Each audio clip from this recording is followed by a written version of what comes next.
pada hari ini tanggal 25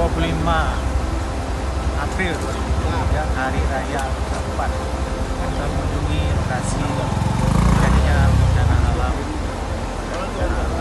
banjir bandang yang telah menghancurkan satu unit jembatan penghubung di Desa Bijarang.